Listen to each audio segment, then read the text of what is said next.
Pacific. That's one of my brothers. That is right. He has been very helpful to me over the years. You can meet him at the final duel if you want. No, I refuse to meet an engine as arrogant as he was. He was always so boastful. He always was. He always boasted that he was the best. He tried showing everyone. He tried hauling heavy goods all the time.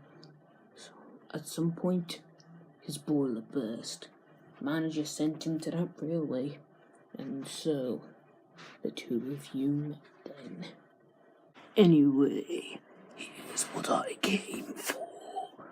I just wanted to let you know that soon we shall have a duel.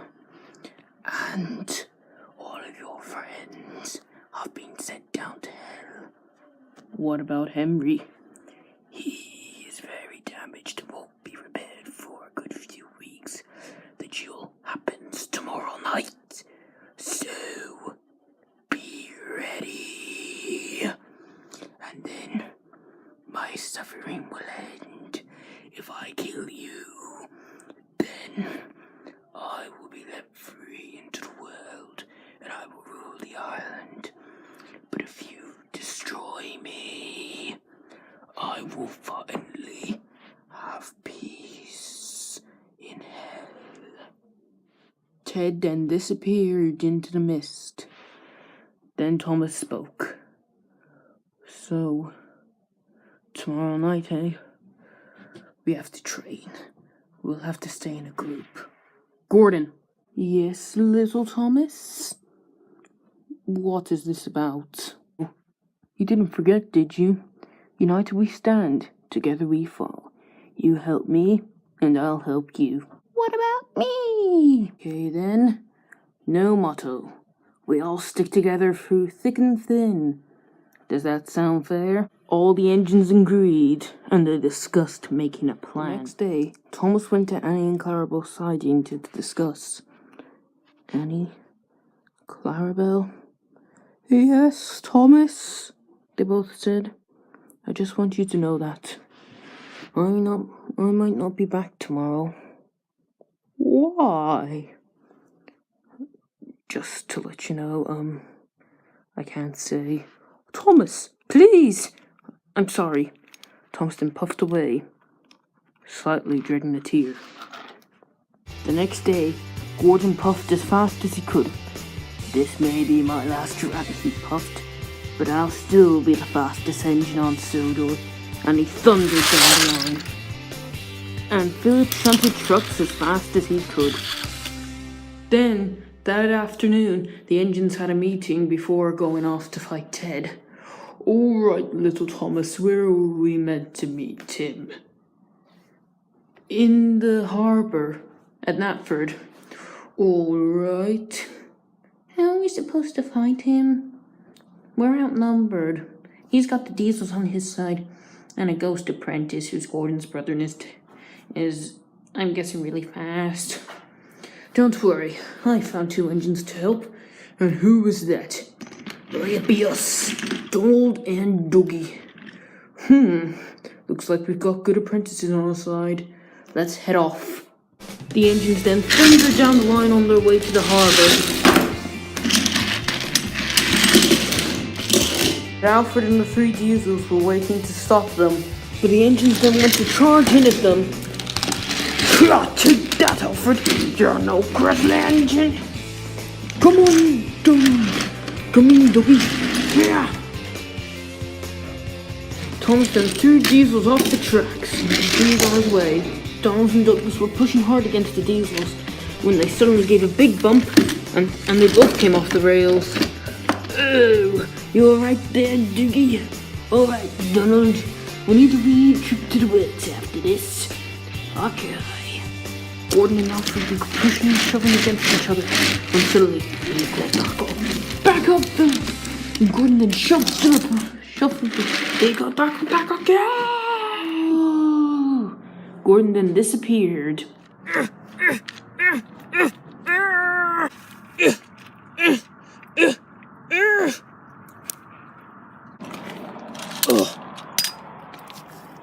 That's what you get when you mess with me, Gordon.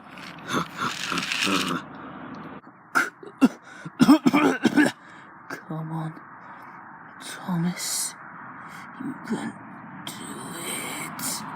Thomas then rolled into Knapford Harbour, which was filled with many, many trucks. Show yourself. I know you're here. Let's just get this done with. Ted then appeared. Alright, let's get this. I'll take you down no matter what. Then, let's see how you like this. Ted smacked Thomas into a truck full of paint, and Thomas was now covered in paint, but it wasn't over yet. Ted then smacked Thomas down an old one, and he was struggling to keep his grip against him. End of the siding, it led into shallow water. Thomas then fell into the water. Thomas's fire had gone out, and he was struggling to even get it burning. Yeah, I won't give up. Why do you even try to protect this beloved island? You're pathetic. I shall now rule the island. Oh, if there's anything I've learned for nearly 100 years working on this railway, I've learned to never give up. I've ran my branch line. I've helped save people. I helped bring diesels and steamies together for a certain time. I helped many engines. What have you done? Just brought millions of lives down. You're a disgrace to the E2 class. You may have been the first, but I'll make sure that I'm the best. Pathetic. You're too weak, your fire's out. You can barely even move under your own weight. Well, maybe it's about time that I show you what a fat controller's engine can actually do. Come on.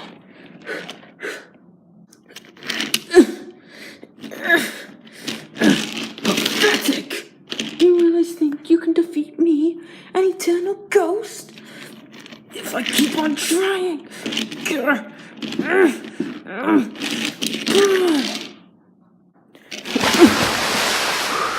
You'll never win, because you're pathetic. A fat controller's engine is worth it.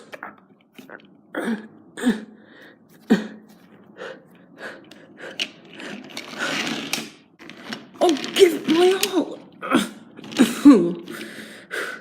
Solder engines always point to the better end. Oh, no, how are you pushing me back? Because the spirit of a fat controller's engine. Why is it that you fight? Why is it that you've killed those people? Just because you would emerge against the control. Sure, he was going to stop you, but you could have reasoned. You could have at least run away from the rail. Not kill people. I made my choice. And now, I shall rule this world. No!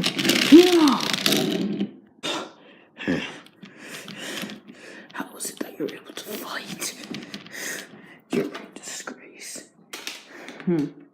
You don't deserve to belong to the E2 class. You're wrong. You don't deserve to belong to this class. It's about time.